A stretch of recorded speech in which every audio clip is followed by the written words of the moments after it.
It never ceases to amaze me the ignorance of the general public and the lack of shame, their lack of shame for their ignorance. I saw something yesterday on the Daily Mail website that I don't know how many of the public, obviously, but certainly the public, the great British public, saying that they found the organ music at the end of Brenda's funeral to be sinister, and the organ is out of tune. And we're wondering if Les Dawson was playing it. Yeah, it's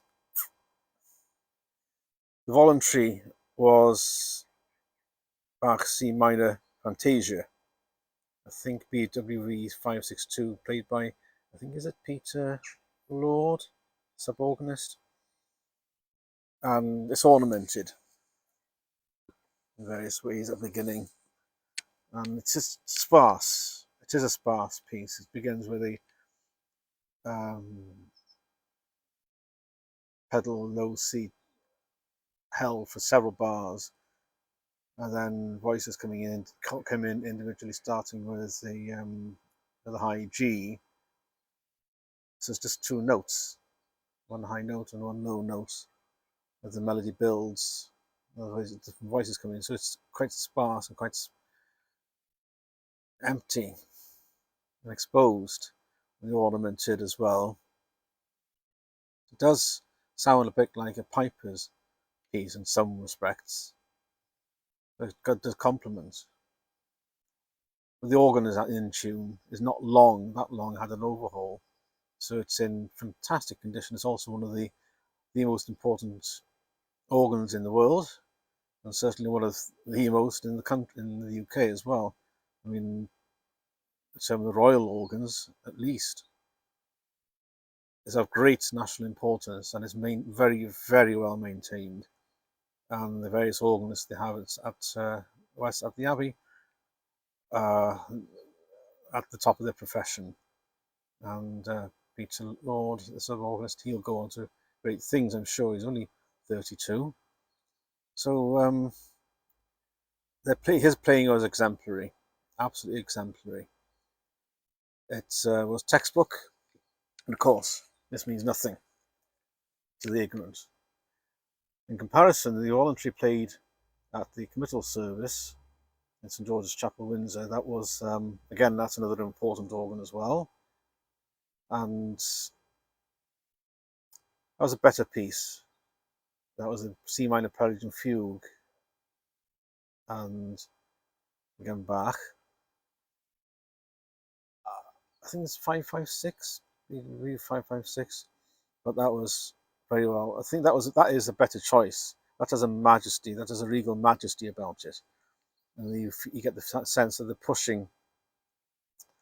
There's a sense of an empire behind it. It's like a battleship, huge battleship just plowing through the waves, and nothing will stop that. I mean, nothing will stop any Bach, really, comes to think of it. But that C minor Belgian fugue, it just rolls and rolls and rolls. So that was a better choice of the two voluntaries that were played. So hats off to St George's Windsor, the organist and the sub-organist there, for choosing that one. It was very, very good decision, and again, very well played. So it's just a shame that so few people actually have the curiosity to appreciate all of this. I mean, it always used to be the thing that people listen to all sorts of different music for the joy of it and to learn. I mean, we used to have music classes in school. We try to teach kids the joys of certainly classical music, but all sorts of music to get to listen to and to appreciate. Of course, that stopped, doesn't it? Completely stopped. So you end up with a situation where you have commentators saying, keyboard warriors saying that it would have been more fitting if the Queen was carried out to Elton John on the piano. I mean, good God. Have we really come to that? People preferring Elton John to Bach on an organ. They said it sounded like a horror film. Well, it would, because it was appropriated by Hammer, certainly in the movie industry, film industry, to give a sinister gothic overtone. But it never was.